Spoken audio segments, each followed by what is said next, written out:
Alright! For today's video, di atag Sugbalagon and then part 2 ni siya sa video nako last time. 3 hours lang ang limit para magstay diri sa Sugbalagon guys. Since kay 2 months naman ta wala ka dive.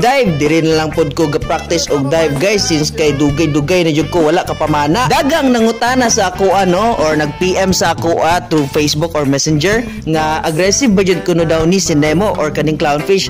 Yes, aggressive jud sila guys kung kabantay mo ganahan sila mo attacking duha. Mamaak man gali silang Nemo pero dili ra pod ingon sakit kaayo ilang paak. Mura ra gud ka gihapak o graba sa imong tingkoy. Actually dili ra gyud kay ingon siya sakit pero makulbaan lang ka. Speaking of sakit, kaning isda ang pinakagrabe og sakit kung imong matumban. Mao dinhi ang lionfish or scorpion fish. Venomous fish dining isda guys. Dili ni siya poisonous so pwede rin ni siya makaon. Again, venomous not poisonous. Okay? Yes, makaon jud kuno daw ning isda according to Google. Pero lamia jud guro mo tilaw aning isda labi nagnaibaligia sa mga karinderya. And na-curious po ko ani guys no kay nakita ko ani sa isa ka vlog nga nagkaon siya ani. Family din ni siya sa mga sawaki guys no kay pag abri niya mura ma pug sawaki ang iyang unod. And as your assignment guys, please comment down below kung sa ngalan ani. Alright.